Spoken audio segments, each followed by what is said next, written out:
Hi children, price த Lord. எல்லோரும் எப்படி இருக்கீங்க? நல்லா இருக்கீங்களா? நான் தான் உங்கள் சரிதா ஆண்டி. சரிதா கேடிசிசி சேனலுக்கு உங்களை எல்லாரையும் அன்புடன் வரவேற்கிறேன். எல்லோரும் நல்லா கதை கேட்க ரொம்ப இன்ட்ரெஸ்டாக இருக்கீங்களா? நேராக ஸ்டோரிக்குள்ளே போயிடலாமா? சரி, பாருங்கள். ஒரு ஊரில் அருண்னு ஒரு ஒரு அண்ணா இருந்தாங்க, சரிங்களா? அந்த அண்ணா எப்போ பார்த்தாலும் யார்கிட்டையும் பயங்கரமாக கோவப்படுவாங்க. அவங்க பயங்கர கோவக்காரங்க. அதோட ரொம்ப செல்ஃபிஷு, சுயநலமாக இருப்பாங்க. யாரை பற்றியும் ஒரு கவலையும் கிடையாது, யார் மேலே ஒரு அக்கறை கிடையாது. நான் நல்லா இருக்கணும், என்னோட இது கரெக்டாக பர்ஃபெக்டாக இருக்கணும், என்கிட்ட யாரும் இடையூறாக வரக்கூடாது. யாரும் அப்படி இடையூறாக வந்தால் பயங்கரமாக கோவப்பட்டு அப்படி ரொம்ப இதாக கோவமாக இதாக நடந்துக்குவாங்க. பாருங்கள், இப்படி இருக்கும்போது அவர் அந்த அருண் அண்ணா இருக்கிற அந்த ஊருக்கு ஒரு ஒரு ஊழியக்காரங்க வராங்க. ஆண்டவரை பற்றி அநேக காரியங்களை சொல்கிறாங்க. ஒரு தேவனுடைய ஊழியக்காரர் அவர் அந்த கிராமத்துக்கு வந்து இயேசு கிறிஸ்துவோட அன்பை பற்றி அவர் பிரசங்கம் பண்ணுறார். பாருங்கள், அவர் இயேசு கிறிஸ்து சிலுவையில் பட்ட பாடுகள், மனுக்குள்ள நம்ம எல்லாருடைய பாவங்களுக்காக அவர் தன்னையே ஒப்பு கொடுத்தாரு. அவருக்கு விரோதமாக எத்தனையோ கேவலமாக பேசுனாங்க, அவரை வந்து அவமானப்படுத்தினாங்க. எதுக்குமே அவர் பதிலுக்கு ஒன்றுமே பேசலை, அமைதியாக இருந்தார், பொறுமையாக சகிச்சார். அப்படி அநேக காரியங்களை அந்த ஊழியக்காரரு அந்த கிராம மக்களுக்கு ஒரு பிரசங்கம் பண்ணுறார். பாருங்கள், அந்த இடத்துல அந்த அருண் அண்ணாவும் கூட இருக்காங்க. அதை கேட்டுக்கிட்டே இருக்காங்க. இதை கேட்டதுக்கப்புறம் அவர் வந்து அந்த கிறிஸ்துவ இருதயத்தில் ஏற்றுக்கொள்கிறாப்புல. அந்த அண்ணா ஏற்றுக்கொண்டு, நான் இனிமேல் புதிய மனிதனாக நான் மாறணும், நான் வந்து ஆண்டவர் என் இருதயத்தை தொட்டிருக்காரு, நான் முழுசாக ஆண்டவருக்கு என் வாழ்க்கையை ஒப்பு கொடுக்குறேன்னு சொல்லி அவருக்குள்ளே அந்த அருண் அண்ணா இருதயத்துக்குள்ள ஒரு மாற்றத்தை பார்க்க முடியுது. அப்படியே அவங்க வந்து ஃபுல்லாகவே அர்ப்பணிக்கிறாரு. ஆண்டவரே, இனி நான் உமக்காக வாழ்வேன். ஆண்டவரே, நீங்கள் இவ்வளோ பாடுகளை சகிச்சிங்களே, நான் உம்மை போல மாறின ஆண்டவரே, என்னை ஒப்பு கொடுக்குறேன்ப்பான்னு சொல்லி அர்ப்பணிக்கிறார். பாருங்கள், இப்படி அர்ப்பணித்து அருண் தம்பி வீட்டில் வந்து ஜெபம் பண்ணுறாங்க. நல்லா ஜெபம் பண்ணி வாழ்க்கையை கர்த்தருக்கு முழுசாக ஒப்பு கொடுத்து நல்லா ப்ரேயர் பண்ணிவிட்டு அன்னைய நாளில் படுக்கிறாங்க. பாருங்கள், அடுத்த நாளே பாருங்கள், அவனுடைய சுபாவம் மாறலை, அவனுடைய குணங்கள் மாறலை. அது மீண்டும் மீண்டும் அவன் வந்து மற்றவங்க யாராவது பண்ணும்போது அவனால் சகிச்சிக்க முடியல, கோபம் வருது, ஆக்ரோஷமாக பேசுகிறான். இந்த மாதிரியே அந்த அருண் வந்து நடந்துக்கிட்டாங்க. பாருங்கள், அவனை அவமானப்படுத்தியவங்கள ஒருவரை வந்து இடையில சந்திக்கிறான். பார்க்கும்போது அவன் வந்து அந்த சுபாவம் வெளிப்படக்கூடாது அப்படின்னு சொல்லி அந்த அமைதியாக பேசி அவங்கள ஒரு மன்னிப்பு கேட்குறான். இது வந்து அவனோட சுபாவம் நாளுக்கு நாள் அவன் வந்து, ஆண்டவரே, நான் உம்முடைய மனதை வேதனைப்படும்படியா நான் திரும்பி கோவப்பட்டாண்டவரே, திரும்பி நான் உமக்கு பிரியமில்லாமல் நடந்துட்டாண்டவரே, என்னை மன்னிங்கப்பான்னு சொல்லி ஒவ்வொரு நாளும் ஒப்பு கொடுக்குறான். அந்த ஒரு நாள் இந்த மாதிரி அவனை மனசை வேதனைப்படுத்துறவங்கள வழியில் பார்க்கும்போது அவன் நம்மளை அவமானப்படுத்துகிறவங்கள திரும்பி அவங்கள அவமானப்படுத்தணும்னு நினைக்காம ஒரு அமைதியாக பேசி மன்னிக்கிறான்.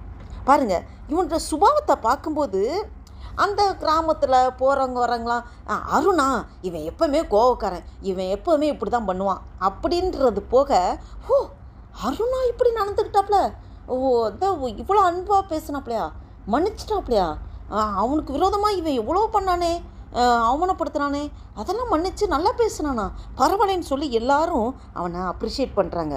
பார்த்திங்களா, அவன் ஒரு கொஞ்சம் நாளைக்கு அப்புறம் கொஞ்சம் ஆண்டுகள், ஒரு எத்தனையோ வருஷத்துக்கு அப்புறம் பார்த்தா அவனுடைய சுபாவமே முற்றிலுமாக மாறிடுச்சு.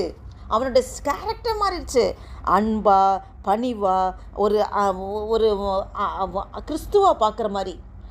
அந்த அருணை பார்க்கும்போது கிறிஸ்துவே அவருக்குள்ளே இருக்காருங்கிறத பார்க்குற மாதிரி எல்லாரும் அவனை பார்க்க ஆரம்பித்தாங்க. அவனோட சுபாவம் மாறிடுச்சு, அவனுடைய எண்ணங்கள் மாறிடுச்சு, அவன் பேச்சு மாறிடுச்சு, அவனோட நடக்க மாறிடுச்சு. பார்த்திங்களா, அந்த மாதிரி அருண் டோட்டலி மாறிட்டாப்புல. மக்கள் அவனை பார்த்துட்டு, ஓ இவன் வந்து சுத்தமாக எல்லாம் மாறிட்டான், இவன் பழைய அருணே கிடையாது அப்படின்னு சொல்லி எல்லாருமே அவனுடைய சாட்சியுள்ள நடக்கை. பார்த்திங்களா, அவன் வந்து ஒருவன் கிறிஸ்துக்குள் இருந்தால் புது சிருஷ்டியாக இருக்கிறான், பழையவெல்லாம் ஒளிந்து போயின, எல்லாம் புதிதாயினுங்கிற வசனத்தின்படி இந்த அருண் கிட்ட அந்த பழைய சுபாவமே இல்லை. அவனுடைய ஜென்ம சுபாவம் கிடையாது. ஜென்ம சுபாவம் என்ன? அவன் யார்கிட்டையும் எரிஞ்சு பேசுவான், கோவப்படுவான், சுயநலமாக இருப்பான், யாரையும் மதிக்க மாட்டான். அப்படி இருந்த அருண் இப்போ எல்லாத்துட்டையும் அன்பாக பேசுகிறான், கனிவாக பேசுகிறான், அவனுக்கு விரோதமாக பேசுகிறவங்களையும் மன்னிக்கிறான். அப்படி அவனோட சுபாவமே மாறி ஒரு அன்பு, கிறிஸ்துவோட அன்பை வெளிப்படுத்துறனா மாறிட்டான். பாருங்கள், அவனை பார்க்கும்போது கிறிஸ்துவை பார்க்க ஆரம்பிக்கிறாங்க. எல்லாரும் அவனுடைய சாட்சியில் நடக்க பார்த்து ஆச்சரியப்படுறாங்க.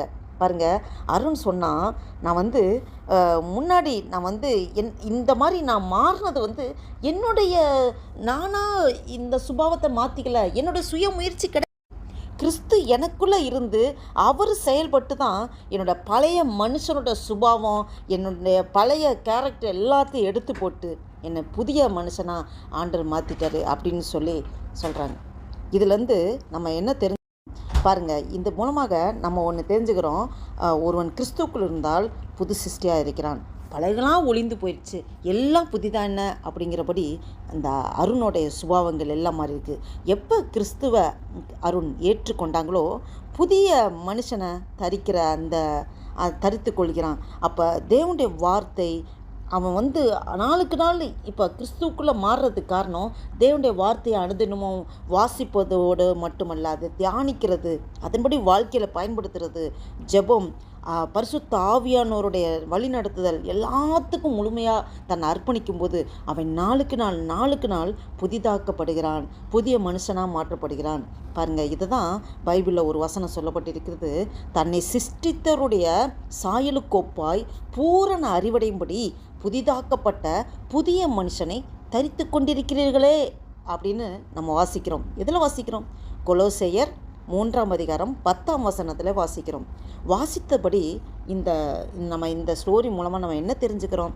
அருண் எப்படி தன்னை முழுமையாக மாற்றுவதற்கு ஒப்பு கொடுத்தானோ, வார்த்தையை முழுமையாக உட்கொண்டு வேத வசனத்தை வாசிப்பதோடு மட்டுமல்ல, அதை தியானிப்பதோடு மட்டும் நின்று விடாமல் அதை வாழ்க்கையில் அப்படியே அபியாசப்படுத்த, அதன்படி நடக்க முழுவதுமாக ஒப்பு கொடுத்து ஆண்டவரோட எப்பயும் ஜெபம் பண்ணி பரிசுத்த ஆவியானவர், நமக்குள்ளே இருக்கிற பரிசுத்த ஆவியானவரோடு எப்போதும் உறவாடுகிற அனுபவம், பரிசுத்த ஆவியானவருக்கு விட்டு கொடுக்கும்போது, ஒப்பு கொடுக்கும்போது ஆவியானவரே தங்களுடைய சுபாவத்தை மாற்றுகிறார், நம்மளுடைய எண்ணங்கள், சிந்தைகள் எல்லாத்தையும் மாற்றுகிறார்.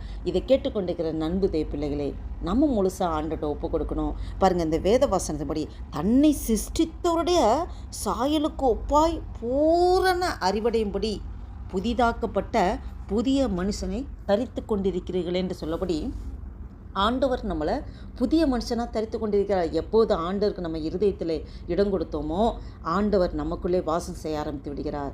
ஆவியானவர் நம்மளை முழுவதுமாக ஆட்கொண்டு விடுகிறார். அப்போ நம்மளுடைய ஜென்ம சுபாவங்கள், பழைய மனுஷனை அப்படியே நாளுக்கு நாள், இது ஒரு நாளில் உடனே நம்மளோட சுபாவம் மாறிடாது. தினமும் நம்ம ஆண்டவருக்கு ஒப்பு கொடுக்கும்போது நாளுக்கு நம்ம புதிதாக்கப்பட்டு புதிய மனுஷனாக நம்ம மாட்டுகிறார். நம்மளை காண்கிறவர்கள் கிறிஸ்துவை காண்பார்கள். ஆமேன். என்ன குழந்தைங்களா, நீங்கள் இதன்படி செய்வீங்களா? நீங்களும் உங்களுக்குள்ளே இருக்க கிறிஸ்துவை வெளிப்படுத்தணும். நம்ம இயல்பாக உங்கள் டேடி மம்மிகிட்ட கோவப்படுற மாதிரி, உங்கள் டேடி மம்மிகிட்ட எதிர்த்து பேசுகிற மாதிரி அப்படி நடக்கக்கூடாது.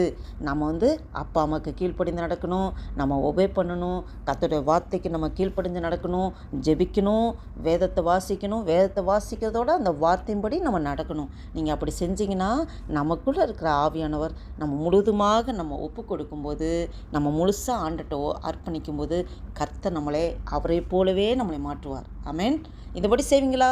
Okay, bye children. நம்ம நெக்ஸ்ட் வீடியோவில் பார்ப்போம். God bless you. Bye bye. Take care.